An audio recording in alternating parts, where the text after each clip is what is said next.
لقد حق القول علی اکثرہم فہم لا یؤمنون، بے شک ان میں اکثر پر بات ثابت ہو چکی ہے کہ وہ ایمان نہیں لائیں گے۔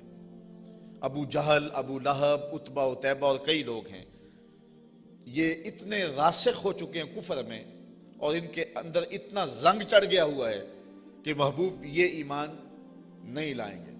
آپ گھبرائیں نہیں، اپنے عمل تبلیغ کو جاری رکھیں، کٹھن حالات میں آپ روشنی کے دیے روشن کرتے چلے جائیں، اندھیرا چھٹتا چلا جائے گا لیکن اکثر لوگ نہیں مانیں گے، مخالفت کریں گے، کھڑے ہو جائیں گے، مقابلہ کریں گے، بہت کچھ ہوگا۔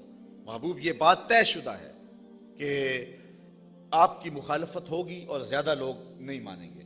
اِنَّا جَعَلْنَا فِي أَعْنَاقِهِمْ أَغْلَالًا، ہم ان کے گردن میں، ان کے گلوں میں طوق چڑھا دیے ہوئے۔ حضرت مولا کائنات سیدنا علی المرتضیٰ رضی اللہ تعالیٰ عنہ اپنے ان دونوں ہاتھوں کو یوں جوڑ کر کے اپنی گردن کے نیچے رکھا، تو جب گردن کے نیچے رکھا تو سر اوپر اٹھ گیا، تو فرمایا جس طرح گردن کے نیچے ہاتھ رکھنے سے گردن تن جاتی ہے اور سر اوپر اٹھ جاتا ہے، اللہ نے کافروں کے گلے میں یوں طوق چڑھا دیے ہیں کہ ان کی گردنیں اوپر کو اٹھی ہیں اور وہ چڑھتے ہوئے سورج نبوت کا دیکھ ہی نہیں سکتے ہیں۔ اچھا آگے لفظ بھی فرمایا فَهِيَ إِلَى الْأَذْقَانِ، اور وہ ٹھوڑیوں تک چڑھے ہوئے ہیں۔ فَهُمْ مُقْمَحُونَ، مقمحون عربی میں ایسے اونٹ کو کہتے ہیں کہ جس کو کھینچ لیا جائے، جس کی گردن کھینچ لی جائے اور وہ نیچے بھی نہ دیکھ سکے، دائیں بائیں بھی نہ گردن موڑ سکے، آنکھیں تاڑے لگ جائیں اور گردن اوپر کو اٹھی ہو، نیچے سبز چارہ بھی ہو تو اسے دکھائی نہ دے، اس کو کہتے ہیں ایبالن مقمحن، ایسا اونٹ کہ جس کی گردن اٹھی ہوئی ہے۔ اللہ کہتا ہے فہم مقمحون، یہ بھی مقمحون ہیں، ان کی گردنیں بھی اوپر کو اٹھ گئی ہیں، اس لیے محبوب نے کچھ سجائی نہیں دے رہا۔ مزید یہ وَجَعَلْنَا مِن بَيْنِ أَيْدِيهِمْ سَدًّا وَمِن خَلْفِهِمْ سَدًّا، ہم ان کے آگے بھی دیوار کر دی ہے، ان کے پیچھے بھی دیوار کر دی، دو دیواریں چن دی آگے پیچھے۔ فَأَغْشَيْنَاهُمْ، اور پھر ان کے منہ کے اوپر خول چڑھا دیے، فَهُمْ لَا يُبْصِرُونَ، تو وہ نہیں دیکھ سکتے۔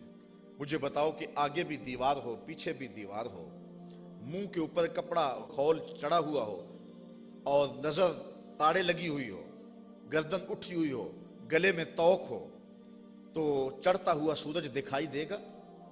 چمکتا ہوا چاند نظر آئے گا؟ ٹمٹماتے ہوئے ستارے سجھائی دیں گے؟ کہا محبوب ان کی حالت بھی یہ ہے، تیری نبوت کا سورج تو چمک رہا ہے، انہیں دکھائی نہیں دے رہا ہے، اس لیے کہ یہ اس اندھیرے میں پھنس گئے ہوئے ہیں۔ مفسرین نے یہ بھی لکھا ہے کہ کچھ کافر، ابو جہل، نضر بن حارث اور باقی، پتھر لے کے حضور کو مارنے کے لیے، حضور کو اذیت دینے کے لیے گئے تھے، لیکن پھر اس طرح ان کی گردن اٹھ گئی اور ہاتھ ان کے ٹھہر گئے، اور کسی نے دیکھا کہ ایک بیل ہے جو اس کے اوپر حملہ کرنے والا ہے، تو ان کی حالت کو بیان کیا گیا ہے۔ اللہ فرماتا ہے وہ دیکھ نہیں سکتے۔ وَسَوَاءٌ عَلَيْهِمْ أَأَنذَرْتَهُمْ أَمْ لَمْ تُنذِرْهُمْ لَا يُؤْمِنُونَ، اب برابر ہے کہ آپ ان کو ڈرائیں یا نہ ڈرائیں، یہ ایمان نہیں لائیں گے، اس لیے کہ اندھیرے جم گئے ہوئے ہیں۔ اب یہاں ایک سوال پیدا ہوتا ہے، اور وہ یہ کہ جب اللہ نے ان کو ایسا کر دیا ہوا ہے تو اب اگر ایمان نہیں لاتے ہیں تو پھر ان کا کیا قصور؟ کیونکہ اتنا طویل عرصہ نبی نہیں آئے، پیغمبر نہیں آئے، اندھیروں میں یہ خوگر ہو گئے، تو کہا نہیں ایسی بات نہیں ہے۔ بات یہ ہے کہ پیغمبر جب آئے تو انہوں نے تکذیب کر کے، پیغمبر کی توہین کر کے، نبی رحمت کی تضحیق کر کے، حضور کا انکار کر کے، اذیتیں دے کے اپنے لیے ایسا ماحول پیدا کر دیا کہ اللہ نے پھر ان کے دلوں پہ زنگ چڑھا دیے۔ اب یہ کچھ دیکھ نہیں سکتے، تو یہ نہیں تھا کہ ان کو روشنی دی نہیں گئی تھی، ان کو اجالا فطرتاً بھی دیا گیا تھا، انہوں نے اسے بھی مسخ کر لیا، اور ان کو روشنی پیغمبر رحمت کے ذریعے سے بھی آئی تھی، انہوں نے اس کا بھی انکار کر دیا۔ اب اس حالت میں پہنچ گئے پیغمبر کی توہین کی وجہ سے کہ رب کی غیرت بھی جوش میں آئی، رب نے دیواریں چن دی، اب کچھ دکھائی دے نہیں رہا۔ یار اس سے بڑھ کر کیا بات ہے کہ چاند ٹکڑے ہو کے قدموں میں آئے اور یہ پھر بھی نہ مانے، سورج پلٹ کے اثر کے وقت پہ آئے، یہ پھر بھی نہ مانے، ابو جہل مٹھی میں کنکر لے کے آئے اور کہے آپ اللہ کے رسول ہیں، بتاؤ میری مٹھی میں کیا ہے، تو حضور بول کے کہیں میں بتاؤں یا جو مٹھی میں وہی بتا دے، تو اب بھی وہ نہ مانے اور کہے ھذا من سحر ابن ابی کبشہ، یہ ابو کبشہ کا جادو ہے جو سر چڑھ کے بول رہا ہے۔ تو یہ ان کے آگے پیچھے دیواریں نہیں ہیں تو اور کیا ہے، ورنہ اتنے واضح دلائل دیکھنے کے باوجود بھی ان کو نظر نہیں آ رہا، یا رشتہ دار بھی ہیں لیکن نظر نہیں آ رہا، پاس بیٹھتے بھی ہیں نظر نہیں آ رہا، اور بلال حبشے سے دیکھ رہا ہے، سلمان کو فارس سے دکھائی دے رہا ہے، اور صہیب کو روم سے نظر آ رہا ہے۔ کول ہندیاں بھی کہیں اپنا نہ جانے، دل والے آکھیا دلدار آگے۔ تو یہ اپنی اپنی قسمت کی کہانی ہے۔ تو کہا محبوب آپ ان کو ڈرائیں یا نہ ڈرائیں، یہ ایمان نہیں لائیں گے۔ انما تنذر من اتبع الذکر وخشی الرحمن بالغیب فبشرہ بمغفرۃ واجر کریم۔ اچھا سوال پیدا ہوتا ہے، جب لوگ تو ایمان لائیں گے نہیں، لوگ تو مانیں گے نہیں، انکار پہ انکار کرتے جائیں گے، دل اندھے ہو گئے ہیں، آگے پیچھے اوپر نیچے پردے ہی پردے ہیں، تو پھر تبلیغ کیوں کی جائے، تبلیغ عمل جاری کیوں رکھا جائے؟ جب زمین ہی بنجر ہے تو پھر بیج کیوں ڈالا جائے؟ جب زمین ہی جو ہے وہ شور اور کلر ہے تو پھر می برسنے سے ہوگا کیا؟ تو پھر تبلیغ کا عمل رک جانا چاہیے۔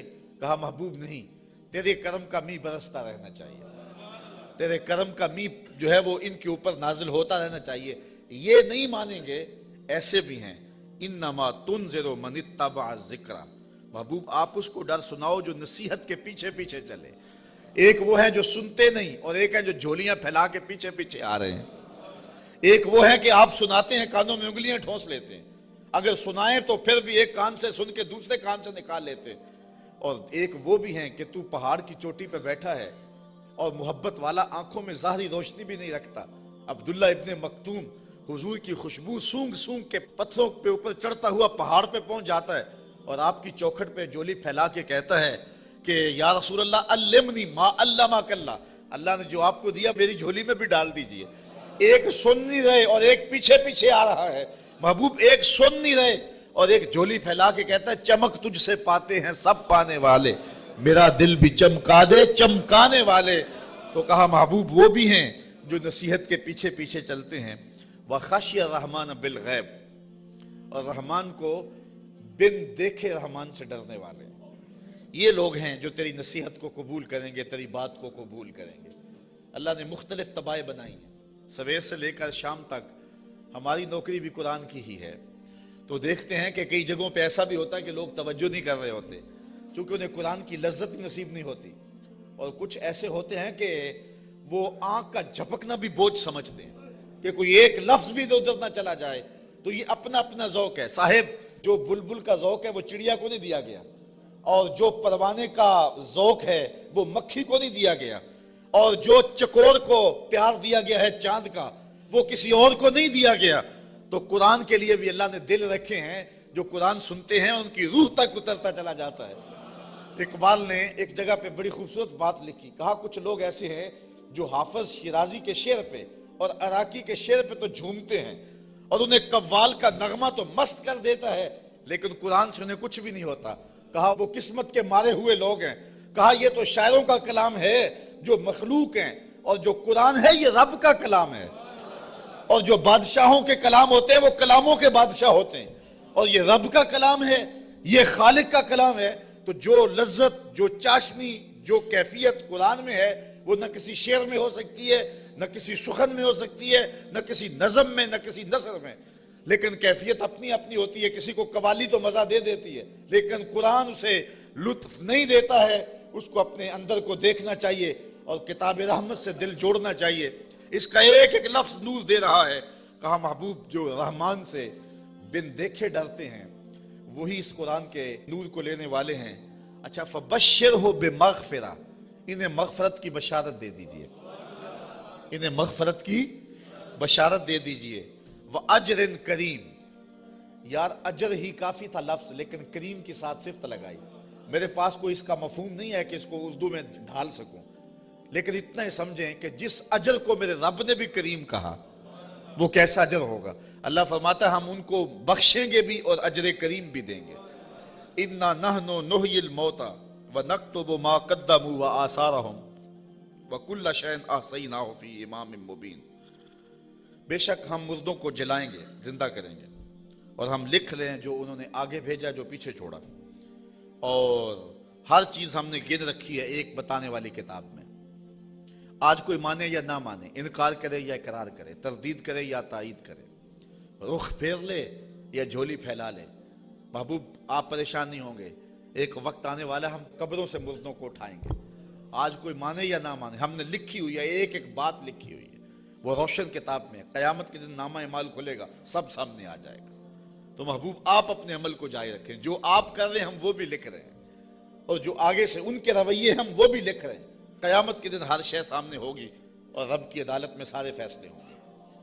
اچھا, ایک تو یہ مفہوم ہے جو عامت المفسرین نے بیان کیا اس آیت کا, لیکن ابن عاشور نے اس کا ایک اور مفہوم بیان کیا ہے, اور ذرا سنیے. وہ کہتا ہے کہ اس آیت کو انا نحن نحیی الموتى, اس کو ہم ما قبل سے اگر ملا کے پڑھیں تو مفہوم اس کا کچھ اور نکلتا ہے, اور وہ یہ کہ محبوب تیری بات کو کچھ لوگ سنتے نہیں ہیں, اور تو ان کے پاس جا کے بات سناتا ہے اور وہ پرواہ نہیں کرتے. ان کے اوپر نیچے آگے پیچھے زنگ ہیں اور پردے ہیں, لیکن محبوب تیرے کرم کا می برستا رہنا چاہیے. ایک دن آئے گا مردے بھی جی اٹھیں گے. محبوب تیرے کرم کا می برستا رہے, ایک دن آئے گا ان شور اور کلر زمینوں میں بھی پھول کھل اٹھیں گے. اس لیے تو کرم فرماتا رہے اور تو تبلیغ کا عمل جاری رکھ. روزانہ پتھر پہ بھی ایک قطرہ گرے تو ایک دن سوراخ وہاں بھی ہو جاتا ہے. اور محبوب تیری مٹھی بولی جاری رہنی چاہیے. ایک دن زمانہ تیرے کلمے پڑے گا, اور پھر فتح مکہ کے دن لوگوں نے دیکھا سب کے لبوں پہ ترانے میرے حضور کے ہی تھے. تو یہ ہے ایک مفہوم. اچھا, یہ بات بیان کرنے کے بعد جو اگلا رکوع ہے, مضمون لمبا نہ ہو جائے لیکن میں کچھ مضمون آپ کے سامنے رکھ دیتا ہوں اختصار کے ساتھ. اللہ نے اپنے محبوب کے غلاموں کو ان کٹھن حالات میں تسلی دی. وَضْرِبْ لَهُمْ مَثَلًا أَصْحَابَ الْقَرْيَةِ, محبوب انہیں اس شہر والے لوگوں کی کہانی سناؤ. یہ محبوب کے قلب کو اور حضور کے غلاموں کے دل کی تسکین کے لیے اللہ نے کہا, چونکہ کہانیوں کے ساتھ ویسے بھی انسان کا جو رجحان ہے وہ طبعی ہوتا ہے, فطری ہوتا ہے. کہانی کی طرف میلان ایک فطری ہے, انسان کی طبع میں رکھا گیا, شوق سے سنتا ہے. کسی زمانے میں شام کو بچے دادی اماں کے بستر میں گھستے تھے کہ اس سے کہانیاں سننی ہیں, اور دادی اماں اپنی روایات, اپنا کلچر, اپنی تہذیب, اپنا تمدن اور اپنی خاندانی روایات اس کہانی کے اندر سمو کر کے ان بچوں کو اخلاقیات کا درس, اپنے مذہب کا درس اور اچھائیوں کا درس اور تقوی کا درس اس ایک کہانی میں رکھ کے ان کو دیا کرتی تھی. اور وہی ہمارا کلچر تھا, وہی ہماری تہذیب تھی, اور وہ اپنی روایات کو نئی نسل میں منتقل کر کے جاتی. جب سے ہم نے دادی اماں کا بستر چھوڑ دیا ہے اور ٹیلی ویژن کی سکرین سے تہذیب لینا شروع کر دی ہے, اس لیے ہم نے روایات ادھر سے لینی ہے, اور وہی حقیقتوں کے اجالے اور وہی روشنیاں تھی, اور آج ہم پتہ نہیں کیا کس کو کلچر قرار دے رہے ہیں. میں 2-4 دن پہلے لاہور میں 4-5 جگہ پہ درس پہ رہا ہوں, اور جگہ جگہ کلچر میلے اور کیا کچھ دیکھتا رہا ہوں, تشہیر اس کی. تو میں کہا تھا, جگہ جگہ میں نے کہا یہ ہمارا کلچر نہیں ہے. جو ماہرین ہیں اور جو فنون والے ہیں وہ کہتے ہیں کہ جو کلچر ہوتا ہے کسی بھی قوم کا, اس پر جغرافیے کی اور مذہب کی چھاپ ضرور ہوتی ہے. یہ کبھی نہیں ہو سکتا کہ کسی قوم کا کلچر, اس کی تہذیب اس کے جغرافیے سے اور اس کے معتقدات سے, اس کے عقائد سے ہٹ کر ہو. تو یہ سارتا پا برہنہ کلچر, یہ ہمارا کلچر نہیں ہو سکتا, نہ مشرقی کلچر نہ حجازی کلچر. ہمارا کلچر مغرب کی ہواؤں سے نہیں پھوٹتا, مدینے کی فضاؤں سے پھوٹتا ہے. اپنی ملت کا قیاس اقوام مغرب سے نہ کر, خاص ہے ترکیب میں تجھے قوم رسول ہاشمی. آج جو کلچر ہمیں دیا جا رہا ہے وہ قطعاً ہماری روایات نہیں ہے, ہمارا کلچر نہیں ہے, ہمارا تمدن نہیں ہے, ہماری تہذیب نہیں ہے. تو بہرحال دادی اماں سے وہ کہانیاں سننا, یہ شوق اور رجحان یہ فطری ہے. تو اللہ تعالیٰ نے قرآن مجید میں کئی کہانیاں ہماری ہدایت کے لیے بیان کی ہیں, اور یہ کہانی بھی وَضْرِبْ لَهُمْ مَثَلًا أَصْحَابَ الْقَرْيَةِ, محبوبی نے اس بستی کے لوگوں کی کہانی سنائی. وہ ایک بستی تھی جس کا نام تھا انطاکیہ, اور یہ شام کے غربی علاقے میں واقع ہے. وہاں اللہ نے 2 رسول بھیجے ان لوگوں کی ہدایت کے لیے. خوشحال بستی تھی, اللہ نے 2 رسول بھیجے, انہوں نے دونوں کا انکار کر دیا. اللہ نے ان کی تائید کے لیے تیسرا رسول بھیجا, انہوں نے اس کا بھی انکار کر دیا. حتیٰ کہ ان نبیوں کی تکذیب کی, انہیں گالیاں دی, اور پتھر لے کر ان نبیوں کو شہید کرنے پر آمادہ ہو گئے. جب نبیوں کو قتل کرنے لگے تو شہر کے ایک کنارے پر ایک شخص رہتا تھا. اسے جب پتہ چلا کہ یہ نبیوں کو قتل کر رہے ہیں میری قوم کے لوگ, تو تھا تو وہ مسکین آدمی، لیکن اس کے دل میں جذبہ جاگا، وہ وہاں سے دوڑتا ہوا آیا اور اپنی قوم کو کہنے لگا تم قتل کرنے لگے ہو، میں کہتا ہوں ان کے قدم چومو۔ تو وہ جتنے پتھر تھے ان نبیوں پر برسنے کے لیے آمادہ تھے وہ اس شخص پہ برس گئے، اور پھر وہ شہید ہو گیا۔ پھر اس کی لاش سے آواز کیا آئی؟ یہ قرآن کی بولی ہے۔ ذرا توجہ کر لیں، میں اس کی تفصیلات میں تو نہیں جاؤں گا، لیکن اختصار کے ساتھ مضمون آپ نے سن لیا۔ اب قرآن کا لہجہ دیکھیے۔ وَضْرِبْ لَهُمْ مَثَلًا أَصْحَابَ الْقَرْيَةِ، محبوب نے اس بستی کے لوگوں کی کہانی سنائیے۔ اِذْ جَاءَهَا الْمُرْسَلُونَ، جن کے پاس رسول آئے۔ اِذْ أَرْسَلْنَا إِلَيْهِمُ اثْنَيْنِ، ہم نے ان کی طرف دو رسول بھیجے۔ فَكَذَّبُوهُمَا، اس قوم نے ان دونوں کی تکذیب کر دی۔ فَعَزَّزْنَا بِثَالِثٍ، ہم نے تیسرا بھیجا۔ فَقَالُوا إِنَّا إِلَيْكُمْ مُرْسَلُونَ، ان رسولوں نے کہا کہ ہم تمہاری جانب رسول بن کے آئے ہیں۔ قالوا، قوم نے کہا، ما انتم الا بشر مثلنا، تم تو ہمارے جیسے بشر ہو۔ یہ بدبخت اور بد نصیب قوموں کا مزاج رہا ہے کہ پیغمبروں سے روشنی اور نور لینے کی بجائے ان کو بشر کہہ کے ان کی رحمتوں سے اور ان کے دامن سے پھوٹتی ہواؤں سے اور ان کے سینے سے نکلتی شعاؤں سے اور ان کے من سے وابستہ روشنیوں سے اپنے آپ کو محروم کر لیتے ہیں، اور ان کا چلنا پھرنا اور ان کا اٹھنا بیٹھنا، ان کا شادی اور نکاح کرنا اور ان کا بال بچوں میں رہنا اور ان کا بازار میں آنا جانا، اس کو وہ کہتے ہیں کہ یہ اگر نبی ہوتے تو یہ کیوں ہوتا۔ یہ عجیب بات ہے، ان کی عظمتوں کے پہلوؤں کو چھوڑ کے نظر یہاں رکھ دیتے ہیں، حالانکہ یہ بھی انسانیت کے نمونے کے لیے اور ہدایت کے لیے ہوتا ہے۔ یہاں میں بہت لمبی بات نہیں کروں گا، اگرچہ یہ عنوان ایک لمبی گفتگو کا متحمل ہے۔ ایک بات کروں گا کہ اصل بدبختی ہے لوگوں کی۔ ہمارے بزرگ فرمایا کرتے تھے، تم نے حلیمہ کی بکریوں کے پیچھے پیچھے دیکھا، سدرہ پر جبریل کے آگے آگے نہیں دیکھا۔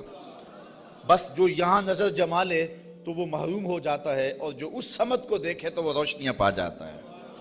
اچھا، دوسری بات، اور وہ آپ کی توجہ کے لیے، کہ ایک طرف اس قوم کا رویہ یہ ہے اور کافروں کا یہ مزاج رہا ہے کہ وہ نبیوں کو بشر کہہ کے ان کو رسول ماننے سے انکار کر دیتے ہیں۔ زندہ اور جاوید انسانوں کو، متحرک اور فعال ہستیوں کو، وہ زندہ اور جاوید انسانوں کو بشر کہہ کے نبی ماننے سے، رب کا بھیجا ہوا ماننے سے، رب کا فرستادہ ماننے سے انکار کر دیتے، اور دوسری جانب صنم خانوں کے مردہ پتھروں کو خدا مان لیتے۔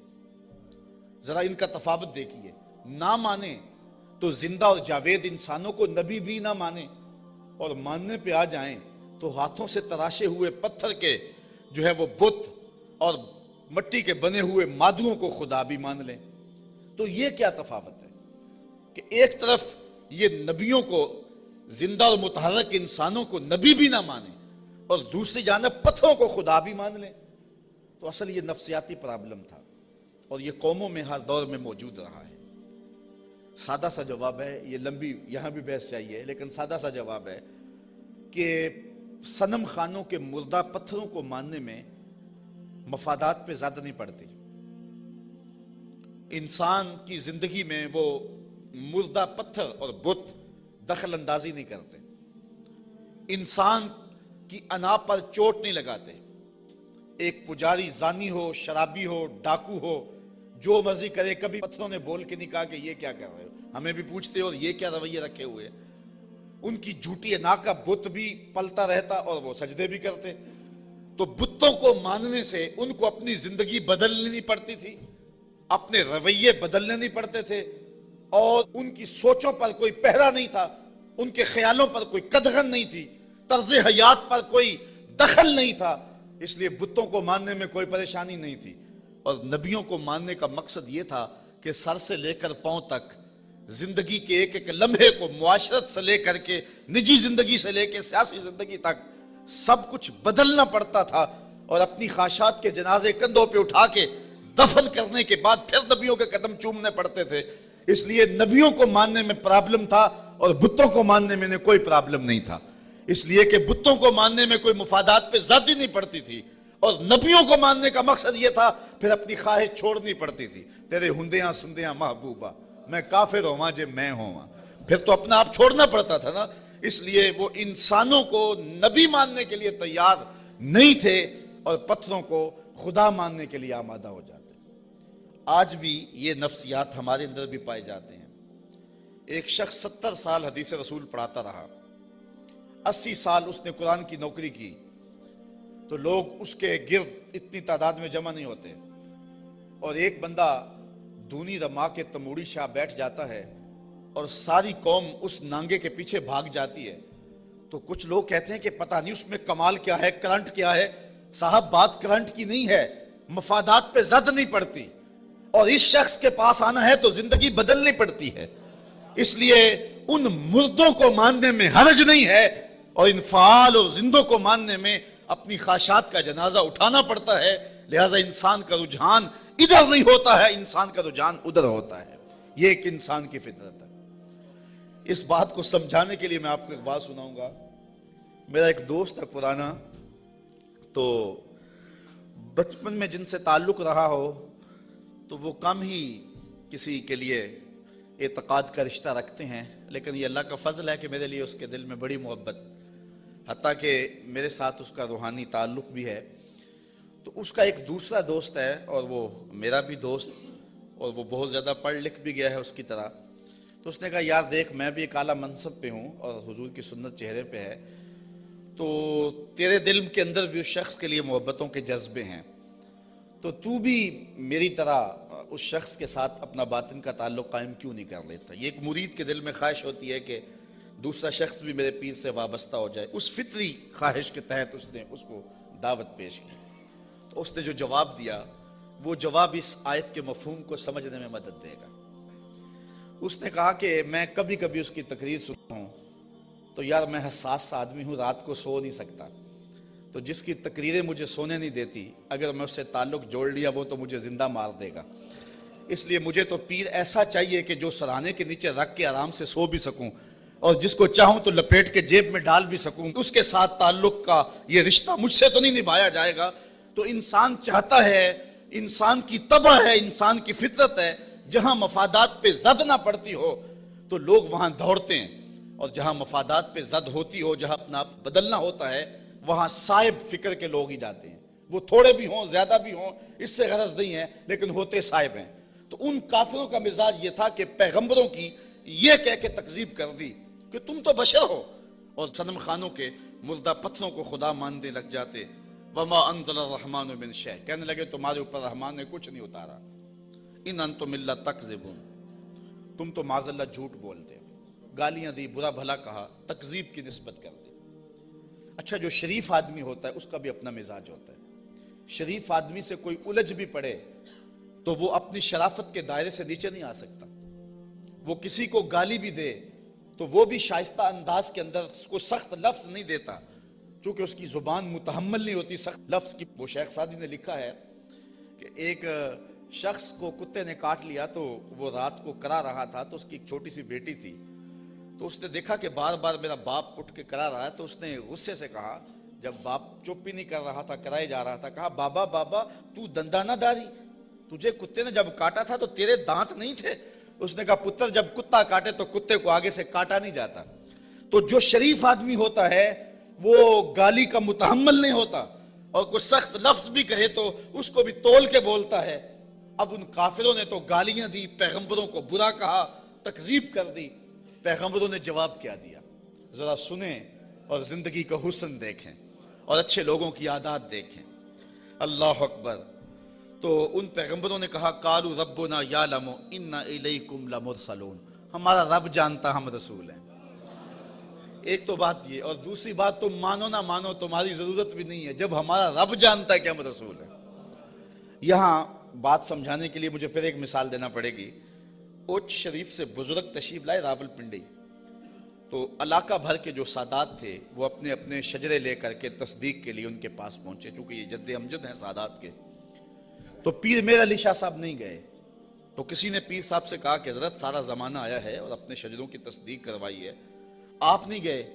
تو پیر میر علی شاہ رحمۃ اللہ تعالیٰ علیہ فرمانے لگے کہ میں وادی ہمراہ میں تھا، میری عصر کی سنتیں قضا ہو گئیں، سویا تو حضور خواب میں ملے، اور آقا کریم نے فرمایا سید ہو کے عصر کی سنتیں چھوڑتے ہو؟ تو کہا میرے لیے یہ سند ہی کافی ہے کہ حضور نے کہہ دیا سید ہو کے اثر کی سنتیں چھوڑتے ہو. جب حضور نے سید کہہ دیا اب مجھے کسی اور کی تصدیق کی لوڑ ہی نہیں ہے.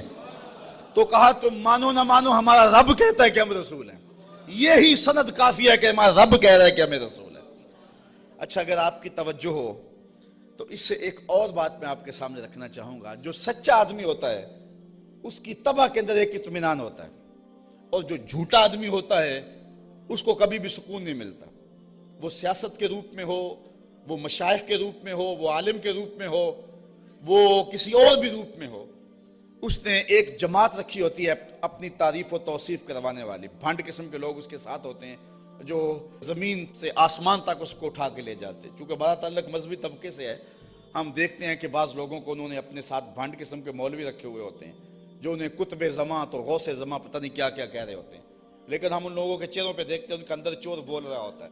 اور اسی طرح جس طرح جھوٹا آدمی اس کا سارا زمانہ بھی تعریف کرے تو اسے تو پتہ ہوتا ہے, تو وہ اندر جو ضمیر ہے اس کا ملامت کرتا ہے اور اس کی پیشانی پہ کچھ لکھا ہوتا ہے جو بصیرت والے لوگ پڑھتے ہیں. اسی طرح جو سچا آدمی ہوتا ہے سارا زمانہ مخالفت بھی کرے اور زمانہ گالیاں بھی دے, سچ اس کی پیشانی پہ بول رہا ہوتا ہے. اسے کوئی ضرورت نہیں ہوتی کہ کوئی مجھے کہے کہ تو اچھا ہے, سارا زمانہ مخالف بھی ہو جائے اسے یہ پرواہ نہیں ہوتی. انہوں نے کہا تم مانو یا نہ مانو ربنا یعلم, ہمارا رب جانتا ہے کہ ہم اس کے رسول ہیں. تمہارے سے ڈگری لینے کی ہمیں ضرورت بھی نہیں ہے, ہمارا رب جانتا ہے کہ ہم رسول ہیں. وما علینا الا البلاغ المبین. انہوں نے کہا ہمارا اتنا کام تھا وہ ہم نے کر دیا, ہمارا کام تھا تبلیغ کرنا اور وہ کھلی تبلیغ ہم نے کر دی. یہ آپ ہر خطیب سے سنتے, جب تقریر ختم ہوتی ہے تو آخر میں کہا جاتا ہے وما علینا الا البلاغ المبین. تو یہاں میں ایک جملہ کہنا چاہوں گا, اگر کوئی شخص قرآن و حدیث بیان کرنے کے بعد کہے وما علینا الا البلاغ المبین پھر تو بات جچتی ہے, اور اگر کوئی 1 گھنٹہ لطیفے سنانے کے بعد اور جغت بازی کرنے کے بعد لوگوں کی پگڑیاں اچھالنے کے بعد پھر کہے وما علینا الا البلاغ المبین تو بھلا بات جچے گی؟ بات تو تبھی جچے گی جب ان پیغمبروں کے مشن کو ادا کرے اور پھر کہے وما علینا الا البلاغ المبین. انہوں نے کہا ہمارا کام اتنا تھا کہ ہم نے تمہارے تک تبلیغ کر دی, اب تمہاری مرضی مانو یا نہ مانو. قالوا انا تطیرنا بکم لئن لم تنتہوا لنرجمنکم وليمسنکم منا عذاب علیم. کہنے لگے معاذ اللہ ہم تمہیں منحوس سمجھتے ہیں, نحوست کی نسبت ان نبیوں کی طرف کر دی. اور مفسرین نے لکھا ہے کہ بارش بھی زیادہ ہو جاتی تو کہتے ہیں ان کی وجہ سے, کبھی دھوپ کڑاکے کی لگ جاتی تو کہتے ہیں ان کی وجہ سے, کبھی کوئی چلتے چلتے کوئی گر جاتا تو کہتے ہیں ان کی وجہ سے. یعنی جو بھی انہیں کوئی تکلیف پہنچتی تو وہ الزام دیتے پیغمبروں پہ کہ یہ آئے ہیں 3 لوگ ہماری بستی میں, اس وجہ سے ہمیں یہ تکلیفیں آ رہی ہیں. انہوں نے کہا لئن لم تنتہوا, اگر تم نہ رکے باز نہ آئے. اس قوم نے ان 3 پیغمبروں کو الٹیمیٹم دیا, اگر تم نہ رکے تبلیغ کا عمل نہ چھوڑا لنرجمنکم, ہم تمہارے اوپر پتھر برسائیں گے, وليمسنکم منا عذاب علیم, اور بے شک ہمارے ہاتھوں تم بہت دکھ میں مبتلا ہو جاؤ گے, تمہیں بڑی سزا دیں گے, تکلیف دیں گے. انہوں نے جواب میں کیا کہا قالوا طائرکم معکم, کہا تمہاری نحوست تمہارے ساتھ, تمہاری نحوست تمہارے ساتھ ہی ہے. اَإِن ذُكِّرْتُمْ, تم یہ سب کچھ اس لیے کر رہے ہو کہ ہم تمہیں نصیحت کر رہے ہیں, ہم تمہیں ڈرا رہے ہیں, تمہیں ہم تذکیر کر رہے ہیں, اور جس کے اندر چور ہو تذکیر اس کو دکھن دیتی ہے اور اس کو تکلیف ہوتی ہے. بل انتم قوم مسرفون, تم حد سے تجاوز کرنے والے لوگ ہو. اچھا جب انہوں نے یہ کہا تو قوم نے پتھر پکڑ لیے, کسی نے چھری پکڑی ہے, کسی نے تلوار پکڑی ہے, کسی نے ٹوکا پکڑا ہے, کسی نے کلہاڑا پکڑا ہے, کسی نے پتھر پکڑے ہیں, کسی نے ڈنڈا پکڑا ہے, جو کسی کے ہاتھ میں آیا. میدان میں لے آئے 3 پیغمبروں کو اور ان کو قتل کرنے کے لیے قوم امڑ آئی. اب جب ان پیغمبروں کو شہید کرنے کے لیے لوگ آمادہ ہوئے تو پھر شہر کے کنارے وہ شخص آیا. میں بالکل چھوٹا تھا, 12 یا 13 سال کی عمر ہوگی.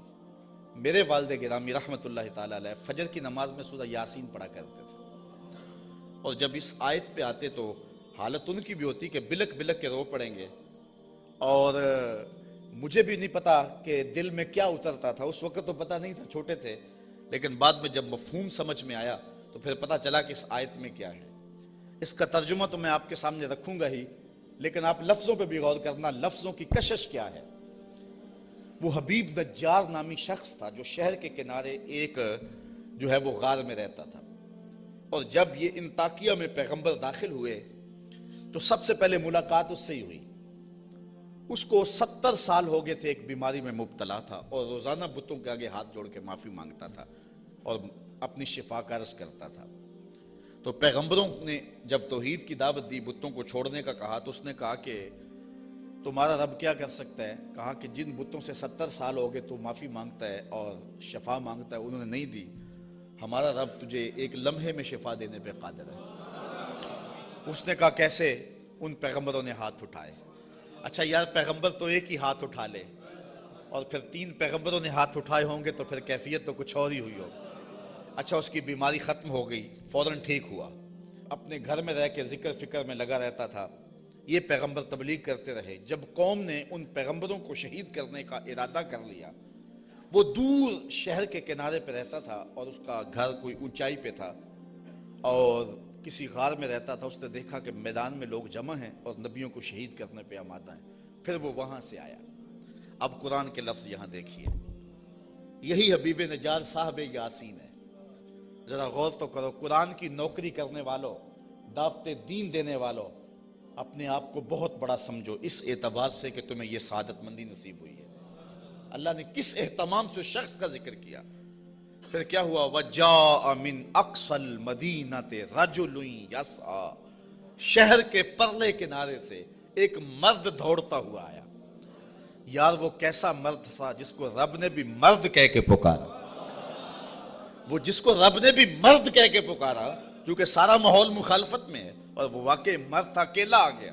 وَجَاءَ مِنْ أَقْصَى الْمَدِينَةِ رَجُلٌ يَسْعَى، شہر کے پرلے کنارے سے ایک مرد دوڑتا ہوا آیا۔ قال یا قوم اتبعوا المرسلین، کہا میری قوم رسولوں کی اتباع کرو، ان کی مخالفت نہ کرو۔ ان کو پتھر مارنے لگے ہو، میں کہتا ہوں ان کے قدم چوم۔ اتبعوا من لا يسألكم اجرا وهم مهتدون، ایسوں کی پیروی کرو جو تم سے کچھ مانگتے بھی نہیں اور ہیں بھی سیدھی راہ پہ۔ تو مفسرین فرماتے ہیں پیروی اس کی کرنی چاہیے جس میں 2 کوالٹیاں ہوں، ایک لالچ مزاج نہ ہو اور دوسرا سیدھی راہ کا مسافر۔ ایک بندہ سیدھی راہ پہ ہے لیکن اپنے حرف بھی بیچتا ہے اور لفظ بھی بیچتا ہے، قرآن کی آیتیں بھی بیچتا ہے اور حدیث رسول کے ایک ایک کلمے کو بیچتا ہے، تو اس سے آپ ہدایت نہیں لے سکتے۔ گو ہدایت پہ ہے، وہ بات سچی کر رہا ہے، قرآن کی کر رہا ہے، حدیث کی کر رہا ہے، لیکن وہ لالچی مزاج کبھی بھی تمہیں کسی موقع پہ بھی بیچ دے گا، تمہاری راستہ خراب کر دے گا۔ اس شخص کے پیچھے نہ چلو جو طبعاً لالچی ہے اور وہ تمہیں خراب کرے گا۔ اور دوسرا وہ کہ ہدایت یافتہ بھی ہو۔ اگر کوئی بندہ ہدایت یافتہ نہیں ہے لیکن بے غرض تبلیغ کرتا ہے تو آپ کہتے ہیں یار یہ تو مانگتے کچھ نہیں ہے۔ اچھا تم سے تو کچھ نہیں مانگتا، امریکہ سے تو ڈالر لیے ہوئے ہیں، اس لیے اس کے بھی پیچھے نہ چلو جو ہدایت پہ نہ ہو۔ 2 شرطیں قرآن نے بیان کی ہے، ایک ہدایت پہ ہو اور دوسرا تم سے طلب کچھ نہ کرتا ہو۔ مجھے معاف کرنا، میں پہلے بڑا ماتوب ہوں، لیکن آج جو قیامت توڑی جا رہی ہے، چاہے نعت خانوں کے روپ میں ہو یا علماء کے روپ میں ہو، یہ جو پہلے ایڈوانس لیے جاتے ہیں اور بعد میں نذرانے وصول کیے جاتے ہیں، اور یہ کیا کیا ریٹ مقرر ہوئے ہیں، یہ کس دین کی کہانی ہے؟ نہ یہ قرآن میں ہے، نہ حدیث میں ہے، نہ رسول کریم کا یہ طریقہ ہے۔ میں قرآن کی کہانی آپ کے سامنے رکھ رہا ہوں، اتبعوا من لا یسألکم اجرا، اس کے پیچھے چلو جو تم سے مانگتا کچھ نہ ہو، وہم مہتدون، اور وہ ہدایت والے بھی ہوں۔ یہ اس حبیب نجار نے اپنی قوم سے کہا۔ تبلیغ کا ایک طریقہ بھی دیکھیے، آج حکمت سے بات کرنے کو لوگ بزدلی کہتے ہیں یہ بزدل ہے، یہ گالیاں نہیں دیتا، یہ کمزور آدمی ہے، اس لیے وہ کسی پہ اٹیک نہیں کرتا، جبکہ تبلیغ کی حکمت کو کبھی بھی ہاتھ سے نہیں جانے دینا چاہیے۔ مجھے بتاؤ کہ سارا مجمع مخالف ہے اور سارا زمانہ دشمن ہے، اور جو اکیلا ہی اپنی غار سے نکل کے آیا وہ بزدل تھا یا دلیر تھا؟ قرآن نے بھی اس کو مرد کہا ہے نا، لیکن اس کا تبلیغ کا سٹائل دیکھیے، اس نے یہ نہیں کہا کیوں نہیں مانتے، اس نے بھی تبلیغ کا سٹائل یہ دیا، کہا میں اس کو کیوں نہ پوجوں جس نے مجھے پیدا کیا۔ دیکھو تبلیغ کا مقصد اگلے کو سوچنے کا موقع بھی دینا ہے۔ اگر اس پہ اٹیک کر دیا جائے، کسی کو پتھر مار لیں، پھر اس کو بات نہیں آپ سنا سکتے. تو اگر وہ کہتا نا حبیب نجار کہ تم کیوں نہیں مانتے اس کو جس نے تمہیں پیدا کیا ہے، تو وہ ہاتھ میں پتھر تو پہلے پکڑے ہوئے تھے، فوراً برس جاتے، تبلیغ کا موقع ہی نہ ملتا. اس نے یہ بات اپنے اوپر کہی اور سوچنے کا موقع ان کو دیا. کہا میں اس کو کیوں نہ پوجوں جس نے مجھے پیدا کیا. تو سوچنے کا موقع ہے نا کہ ہم اس کو کیوں نہ پوجے جس نے ہمیں پیدا کیا. پھر کہا وَإِلَيْهِ تُرْجَعُونَ، تم نے پلٹ کے بھی اس کے پاس جانا ہے. پھر مخاطبہ ہو گیا. آگے دیکھیے، أَتَّخِذُ مِن دُونِهِ آلِهَةً، کیا میں اسے معبود بناؤں اللہ کے سوا؟ إِن يُرِدْنِ الرَّحْمَنُ بِضُرٍّ لَا تُغْنِ عَنِّي شَفَاعَتُهُمْ شَيْئًا، اگر رحمان میرا کچھ برا چاہے تو ان کی سفارش میرے کچھ کام نہ آئے. وَلَا يُنْقِذُونَ، اور نہ وہ مجھے بچا سکے. إِنِّي إِذًا لَّفِي ضَلَالٍ مُّبِينٍ، اگر میں ایسا کروں پھر تو کھلی گمراہی میں. سب کچھ اپنے اوپر اس نے کہا. اگر ایسا کروں، میں نہ مانوں تو پھر، حالانکہ وہ تو مانتا تھا لیکن اس نے بات اپنے پہ رکھی اور انہیں سوچنے کا موقع فراہم کیا. بہرحال حجت پوری کر لی. مبلغ کا کام تبلیغ حکمت سے کر لینا. اب کسی کی قسمت ہو مان لے، کسی کی قسمت ہو نہ مانے. جب یہ ساری بات اس نے کر لی، پھر اس نے کہا انی آمنت بربکم فاسمعون، میں تمہارے رب پہ ایمان لایا ہوں، سن لو. ایمان تو وہ پہلے لا چکا تھا، اب اس نے اپنے ایمان کا اعلان کیا پورے شہر میں. انی آمنت بربکم، میں تمہارے رب پہ ایمان لایا. مفسرین نے اس پہ بھی بات کی ہے، بے ربی کیوں نہیں کہا؟ گویا یہ ان کے عقیدے پہ قدغن لگائی کہ تم غلط ہو، تم مانو نہ مانو، رب تمہارا بھی رب بھی ہے، اس لیے میں تمہارے رب پہ ایمان لاتا ہوں. فاسمعون، سن لو. اچھا، جب اس نے یہ بات کہی نا تو وہ جتنے بھی پتھر نبیوں پہ برسنے پہ آمادہ تھے سارے اس پہ برس گئے. مفسرین نے بہت کچھ لکھا ہے. گڑھا کھود کے اس کے اندر ڈال کر کے اوپر سے ملبہ انڈھیل دیا. ایک روایت ہے کہ پتھر مار مار کے انہیں شہید کر دیا. ایک روایت یہ ہے کہ آرا رکھ کے سر سے پاؤں تک چیر دیا گیا، اور بھی جو بھی ان کے پاس ہو سکا انہوں نے اس کو شہید کر دیا. پتھر مار رہے ہیں اس کے بدن کو. اب جب اس کی روح بدن کو چھوڑ رہی ہے، اب قرآن کا سٹائل دیکھیے، انداز دیکھیے. کی لدخل الجنہ، رب نے 8 دروازے کھول کے کہا جس دروازے سے آنا چاہتا ہے آ جا. جنت کے 8 دروازے میرے بندے تیرے لیے کھلے ہوئے. کیلا، اسے کہا گیا ادخل الجنہ، جنت میں آ جا. خوشبوئیں آ رہی ہیں جنت کی. حوریں جو ہیں وہ پھول لیے کھڑی ہیں، غلمان حاضر ہیں. اچھا، یہاں میں ایک بات کہنا چاہتا ہوں یار. وہ کسی نے کہا کہ مزہ تو مرندہ تب آئے کہ جب محبوب کے قدموں میں ہوں. کیسی شہادت تھی جس شہادت کے گواہ 3 نبی تھے. کیسا شہید تھا جس کی شہادت کے گواہ 3 پیغمبر تھے، اور پھر تبلیغ کرتے ہوئے شہید ہوا. اور پھر کتنا خوش نصیب ہے جس کو رب بھی کہہ رہا ہے جی آیا نو، جس کو رب بھی کہہ رہا ہے خوش آمدید. جنت کے دروازے کھلے ہیں. کی لدخل الجنہ، جنت میں آ جا. اچھا، یہ تو اللہ کی طرف سے ناز برداریاں تھی اپنے بندے کو. اب جو اس کی کیفیت تھی، حضرت عبداللہ ابن عباس کہتے ہیں کہ جب اس حبیب نجار کو لوگ پتھر مار رہے تھے اور اس کی روح نکل رہی تھی اور وہ ساتھ بولتا کہہ رہا تھا مالک میری قوم کو ہدایت دے دے، انہیں پتہ نہیں ہے اس لیے مجھے مار رہی. انہیں کیا پتا کہ پیغمبروں کی اتباع کتنی بڑی دولت ہے. مالک ان کو ہدایت دے دے. اب جب اس کی روح پرواز کر گئی، اللہ نے جنت کے دروازے کھول دیے، تو پھر کیا ہوا؟ اب ان لفظوں پہ قربان ہونے کو جی چاہتا ہے. ویسے تو قرآن کہے کہ لفظ پہ نثار ہو جائیں، لیکن مبلغین کو، اگر یہاں مبلغین موجود ہیں تو میں مبلغین کو کہتا ہوں کہ جو اپنے سامعین ہیں، جو آپ کی بات سنتے ہیں، ان کی قدر سیکھیں اور ان کی تذلیل نہ کیا کریں.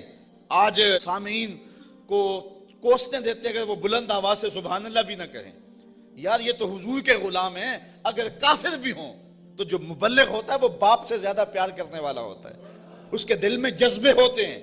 مجھے کسی نے کہا کہ آپ 8 یا 10 یا 6 سال ہو گئے مختلف جگہوں پہ درس قرآن دیتے ہوئے، تو یار کوئی 3 سال 4 سال مسلسل نعت خواں آئے کسی مجلس میں اور وہ پیسے بھی بے شمار لیتا ہے، تو لوگ اس کی تاج پوشی کرتے ہیں کہ اس کی بڑی خدمات ہیں. آپ کی کسی شہر میں تاج پوشی کی گئی ہے؟ میں نے کہا یار اس سے بڑا اعزاز کیا ہے کہ اتنے لوگ کتاب رحمت کو سننے کے لیے آتے ہیں اور ان کے آنکھوں میں جو پیار لکھا ہوا ہوتا ہے اور ان کی پیشانیوں پہ جو محبت لکھی ہوئی ہوتی ہے، ساری زندگی کی تھکن جو ہے وہ ایک مسکراہٹ سے دور ہو جاتی ہے. تو یہ تو دنیا کی چیزیں ہیں، ان کی تو حیثیت ہی نہیں ہے، ان چیزوں کی تو اوقات ہی باقی نہیں رہتی. اگر بعد میں ان کے خلاف باتیں کرتے رہے اور ویسے ان کے سر پہ تاج پہناتے رہے تو یہ تو کوئی بات نہ ہوئی. پیار وہ ہوتا ہے جو دل دیتا ہے. میں نے کہا کہ میں ان سے نوٹ تو نہیں مانتا. ایک بندہ کہنے لگا کتنے پیسے لیتے ہو؟ میں نے کہا بندہ پورے کا پورا ہی لے لیتا ہوں. جب کسی کے پاس جاتا ہوں پھر وہ میرا ہی ہو جاتا ہے، بھاگتا رہتا ہے پیچھے پیچھے. وہ کہتے ہیں جی رضا صاحب لیتا کچھ نہیں. میں کہتا ہوں میں چھوڑتا کچھ نہیں ہوں. وہ سارے کا سارا ہی میرا ہو جاتا ہے، وہ سب کچھ قربان کرنے کے لیے تیار ہو جاتا ہے. تو یہ کتنا بڑا اعزاز ہے.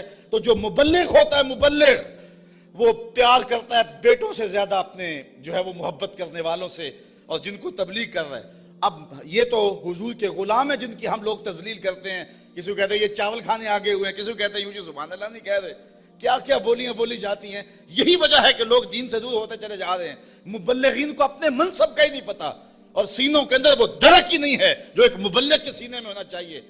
یہ کافر ہیں، کافر، اور پتھر مار رہے ہیں اور حبیب نجار کو شہید کر دیا ہے. جب روح اڑی نا بدن سے اور وہ اس بدن کو بھی نوچ رہے تھے، بوٹیاں کھینچ رہے تھے، اور حبیب نجار کی روح جو ہے وہ پرواز کر کے اوپر آ جاتی ہے.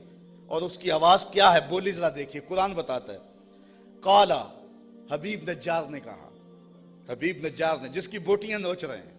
اللہ اکبر. یہاں تو پیسے نہ دیے جائیں تو ناراض ہو جائیں، ساؤنڈ سپیکر اچھا نہ ہو تو وہ تذلیل کریں ساؤنڈ والے کی الیاذ باللہ. یہاں تو یہ ہے کہ اچھا کھانا نہ دے تو جو ہے وہ تقریر میں تبصرہ کر دیں، لیکن وہاں ماجرا کیا بوٹیاں نوچ رہے ہیں. اور میں اپنی بات نہیں کہہ رہا، قرآن بتا رہا ہے.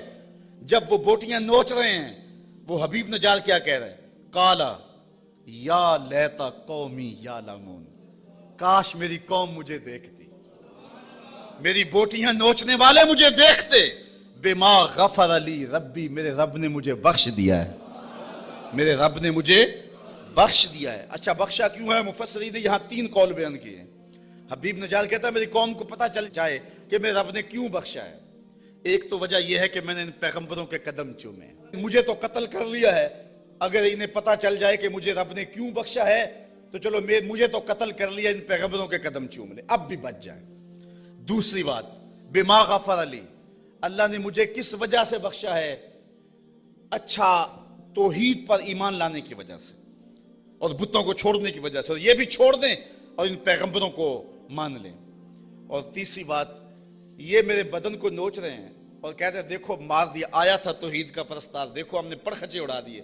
یہ مجھے ذلیل کر رہے ہیں، لیکن یہی ذلت میری عزت کا سبب بن گئی، یہی شہادت میرے سر پہ عزتوں کا تاج رکھ گئی. وہ کہتا ہے کہ کاش انہیں پتہ چل جائے کہ میرے رب نے میری عزت افزائی کیا کی ہے. وَجَعَلَنِي مِنَ الْمُكْرَمِينَ، اور مجھے عزت والوں میں کیا ہے، مجھے وقار کی مسند بچھا کے دیے اور مجھے عزت کے تخت پہ بٹھایا ہے. وہ یہ آرزو کر رہا ہے کاش کہ میری قوم کو پتہ چل جاتا. پھر قوم نے حبیب نجار سمیت ان 3 نبیوں کو بھی شہید کر دیا. پھر اللہ کا کیا عذاب ان کے اوپر نازل ہوا اور کس طرح وہ اللہ کی پکڑ میں آئے اور پیغمبروں کو شہید کرنے اور حق کی آواز کو مسترد کرنے کی سزا کیا ہوتی ہے